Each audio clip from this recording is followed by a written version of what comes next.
Welcome to the College Investor Audio Show, where we talk about the biggest issues impacting millennial money, from student loan debt to side hustles to building wealth. We will show you how to get out of debt so that you can build real wealth for the future. SPACs 101. Welcome to the class. This is the College Investor Audio Show. So today specifically, we take a look at what is a SPAC and should you invest? SPACs? They're all the rage right now in the financial world. 237 of them raised $79.87 billion in gross proceeds during 2020. What?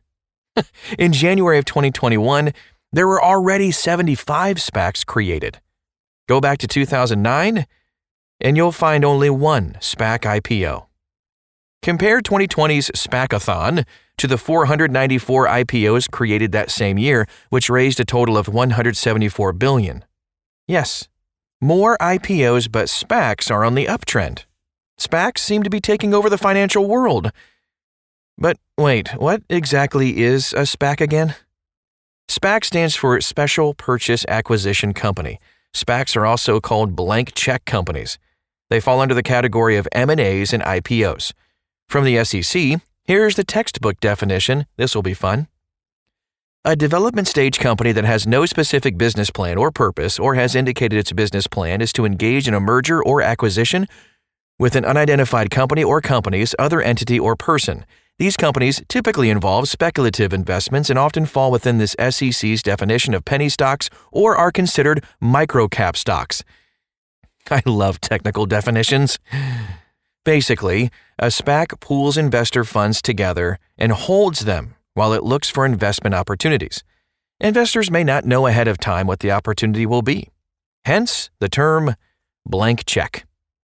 Think of a SPAC as a shell company. It doesn't do anything but take in investor funds. At some point, the SPAC goes public through an IPO, usually when it acquires a target company. For example, the opportunity. SPACs have been around since the 1990s. They've been gaining in demand recently because of SEC regulations introduced in 2011 to avoid fraud and the growing popularity of bypassing the laborious traditional IPO route. SPACs price their units at $10 each, and each unit is made up of one share plus a warrant or partial warrant. Shares will trade on public stock exchanges just like any other stock shares. A SPAC's goal is to find an opportunity for its investors. That usually means identifying some private company and taking it public via an IPO, which raises more cash. The IPO of that acquired company is the exit plan for some of the initial investors. As part of the IPO process, the SPAC and acquired company combine into a publicly traded company. This is called de-SPACing. Investors who remain with the company will see their shares rise and fall, the same as the company's publicly traded shares. A SPAC can't sit on investor funds indefinitely. There is a deadline to find an opportunity, which is often 18 to 24 months. If the SPAC fails to find an opportunity before the deadline, investor funds are returned in proportion to the units they own. Additionally, investors can vote to approve the opposed opportunity or acquisition. If an investor disagrees with the opportunity, he can take his money and leave the SPAC. Example SPACs. The following is a list of notable SPACs that are trading on stock exchanges. You can type in any of their tickers to get the current price. IPEO, set to merge with SoFi in March. DKNG, DraftKings. NKLA, Nikola. SPCE, Virgin Galactic. In July 2020, Bill Ackman's Pershing Square Tontine Holdings $4 billion SPAC went public, making it the latest SPAC at the time. So how can you invest in a SPAC? If you're considering investing in a SPAC, one of the biggest components to consider is the management team. Is the team well known and have their previous ventures done well? Read the SPAC's IPO prospectus and related reports filed with the SEC. Be aware that by going the SPAC route, you lose all of the scrutiny that comes with a traditional IPO. This means you'll have lots of research to do on your own to make sure everything is legit. Here are a few quick stats on the historical performance of SPACs.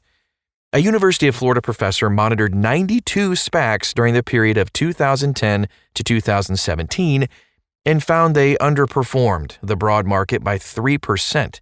That's a chunk. From 2015 to 2019, the majority of SPACs were trading below their $10 price. That's not good either. Here's a breakdown of the status of SPAC IPOs from 2015 to 2019. Just over 50% made acquisitions.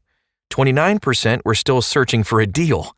15% had deals pending, and 4.8% dissolved and returned investor funds.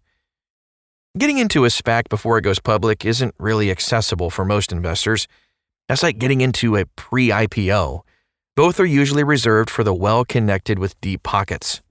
If you're one of the lucky ones to get into a successful SPAC before it goes public, you'll likely be able to buy units at less than 1 penny per unit when the public has to buy shares at $10 a pop. Can you say, cha-ching? SPACs can be risky, of course, but they are like most any stock when it comes to investing. You have to do your research and come to a conclusion if the investment is a good idea or not. And that's our show for today. Just a quick hitter. That's why we called it SPACs 101. There's tons of stuff to learn about SPACs, and you can do that at thecollegeinvestor.com. Tons of other blogs, articles, videos, and more also there as well. Thanks for stopping by today, and we'll talk to you again real soon.